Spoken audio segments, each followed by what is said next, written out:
Un saludo a todos, amigas y amigos osteópatas. Soy Jesús Ferrandiz y aquí estoy con vosotros con un nuevo vídeo, y en este voy a seguir hablando de lo mismo, diagnóstico diferencial práctico en osteopatía, que es muy conveniente que sepamos hacer. Os lo recuerdo que diagnóstico diferencial es el modo de encontrar la alteración causante de la molestia o dolor del paciente mediante comparación de las causas que con más frecuencia se observan en la práctica osteopática, como en nuestro caso. Hoy vamos a ver el diagnóstico diferencial en un caso verdadero, en un paciente que se me presentó hace unos años.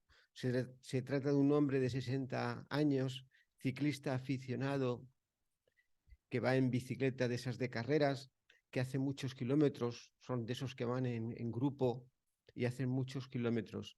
Y viene por un dolor que desde la región glútea le baja por la pierna. Incluso fue por este dolor a urgencias, le dijeron que tenía una ciática y el dolor, con el tratamiento que le pusieron, no cedió. Entonces, como el diagnóstico diferencial, como os digo, es analizar y comparar las causas que más frecuentemente pueden producir el dolor, en este caso esta ciatalgia. Decimos ciatalgia porque todavía no sabemos que sea una ciática verdadera, entonces es mejor decir ciatalgia. Entonces vamos a ver las causas que más frecuentemente pueden producir este dolor ciático o ciatalgia. Puede ser una ciática por hernia discal, L4, L5, L5, S1. No encaja en él porque nunca ha tenido episodios de ciática hasta ahora, a los 60 años. Y normalmente eh, la ciática por hernia discal suele empezar antes, de los 30 a los 40 o incluso antes, con crisis de ciática que se van repitiendo. Pues la hernia va aumentando de tamaño y va produciendo crisis sucesivas a lo largo de los años. Y en él no... Pero es que tampoco tiene otro síntoma, mejor dicho, no tiene ningún síntoma neurológico, no tiene parestesias, que en caso de una ciática verdadera por sufrimiento del nervio ciático suelen haber otros síntomas neurológicos como parestesias o hormigueos, sensación de adormecimiento o acorchamiento que dice el paciente, eh, pérdida de sensibilidad, de fuerza, y en este caso no hay ningún síntoma neurológico. Y además el test de la SEC salió negativo, que se lo hice, con lo cual se descarta completamente la ciática por hernia discal. Vamos a ver otra cosa.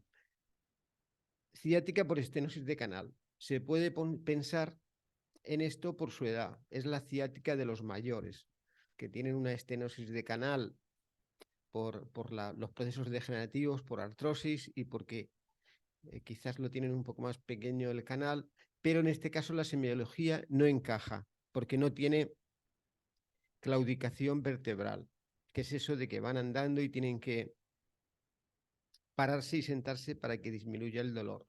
Y el test de extensión, que aumenta estos síntomas, fue negativo, con lo cual tampoco es estenosis de canal. Síndrome del piramidal. ¿Podría ser un síndrome del piramidal? Pues tengo que deciros que normalmente se abusa de esta causa como causa de ciática. Se abusa del síndrome del piramidal. El verdadero síndrome del piramidal es cuando hay un atrapamiento del nervio ciático y no es muy frecuente. Entonces, según mi experiencia, no es muy frecuente el síndrome del piramidal. Como dicen muchos autores, se abusa de esta valoración o de este diagnóstico de decir que tiene un síndrome del piramidal.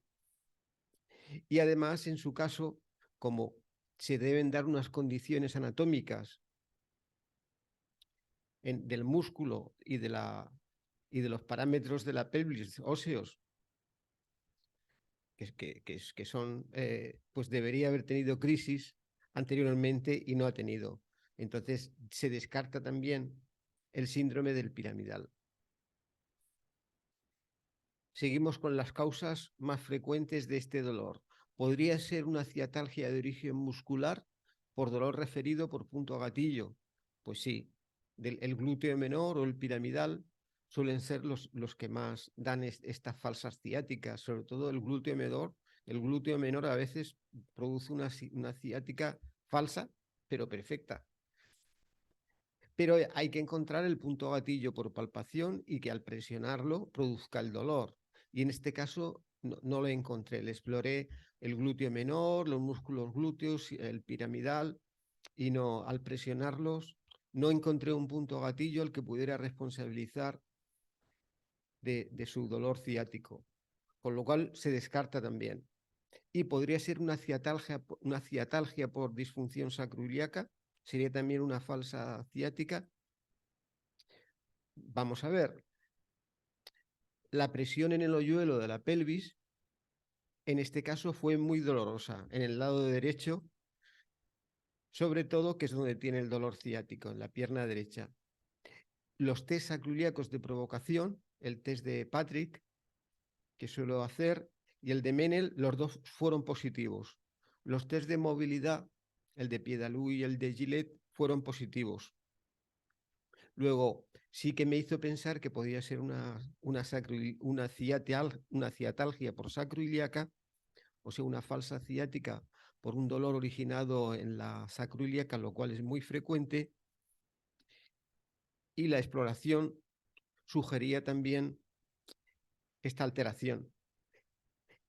Y el tratamiento confirmó la causa. Pues con el tratamiento le alivió mucho el dolor, incluso desapareció ya con 1 o 2 tratamientos. Parece que estaba en relación este dolor con el cambio de sillín de la bici. Pues él estaba acostumbrado a un sillín determinado durante muchos años y al cambiarlo se estiraba más hacia atrás, levantaba más la pelvis y eso le parece que le producía una mayor tensión o estrés, sobre todo en la sacroiliaca derecha. Entonces, como vemos, el diagnóstico que más encaja en este proceso de diagnóstico diferencial es la ciatalgia por disfunción sacroiliaca, la cual es muy frecuente. Y es típico que la presión en el hoyuelo pélvico sea muy doloroso, aparte de, como os he dicho, de los test de provocación sacroiliacos. Entonces, para hacer el diagnóstico diferencial, como siempre os digo, es preciso conocer bien la semiología. En este caso, me refiero a los síntomas, a los signos de las patologías que hemos comparado y analizado, es decir, de la ciática por hernia discal, de la ciática por estenosis de canal, de la ciática por síndrome del piramidal, de la ciatalgia de origen muscular por puntos gatillo y al final también de la ciatalgia por disfunción sacroiliaca, que resultó ser la causa en este paciente del dolor ciático. Entonces, como siempre, amigos y amigas osteópatas, para conocer esta semiología, si queréis, tenéis mis libros. Durante años he ido estudiando y recopilando esta semiología y he escrito mis libros, el dedicado a la columna, Semiología y Valoración Clínica en Osteopatía, y después salió el de Semiología y Valoración Clínica en Osteopatía, Extremidad Inferior, dedicado a la extremidad inferior, y en ellos podéis estudiar esta semiología que vemos en osteopatía de un modo fácil, práctico y breve. Está muy esquematizada cada alteración y seguro que le sacáis bastante partido. Y bueno, amigos, espero que este vídeo haya sido de vuestro agrado, que os sirva, que tengáis muchos pacientes y que disfrutéis practicando con la osteopatía. Y nos vemos en el siguiente vídeo. Hasta luego.